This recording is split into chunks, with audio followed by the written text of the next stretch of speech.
see the hypocrisy in imperialism? That's right. Yes, We are being fed a warped version of reality where Iran is the aggressor, but the governments that are making war against Iran are completely innocent. We do not believe that the people of Iran should be sacrificed upon the altar of empire. No.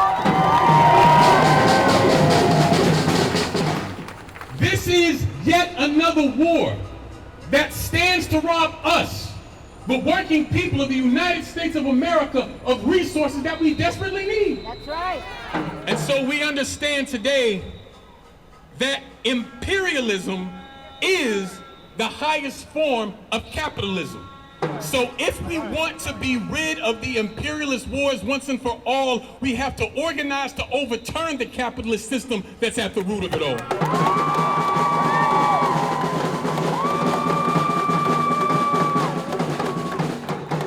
That's why we will keep the pressure on Donald Trump. We will keep the pressure on apartheid Israel. We will continue to stay in the streets to fight for real peace and say 1, 2, 3, 4.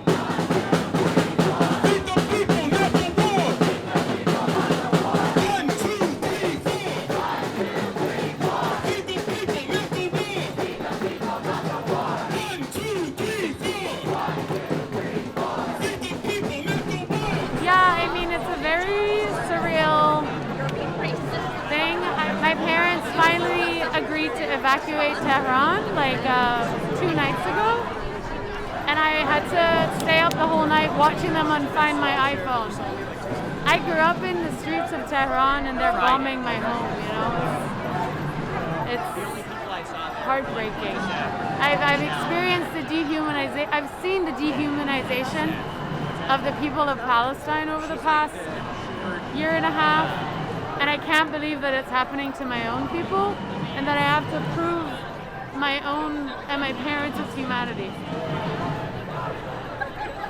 It's true, it's heartbreaking because I know what they do, what Israel and the US does, and I genuinely can't believe that it's going to happen, and it's happening to my own country.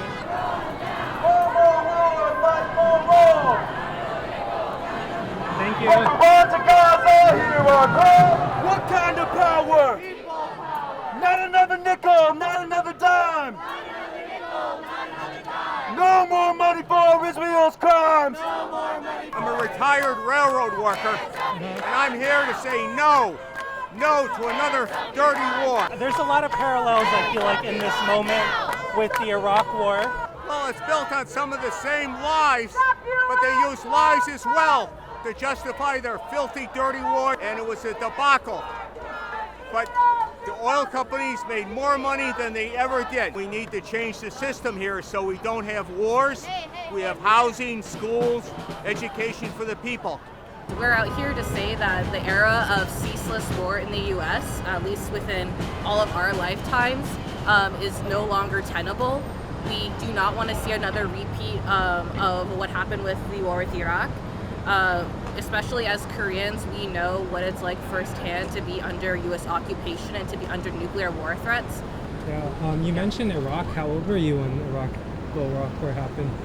I was probably four years old. And for people in my generation, we don't know what it's like to live in the United States without a bloated war economy. We're always being told that, we don't have money for things like universal health care, for child care, public transportation infrastructure, especially here in New York City, when it comes to defending the Zionist occupation's interests and for war profiteers' interests. Suddenly there's unlimited funds. So it's time for a new era where actually people's needs are met and put forward first.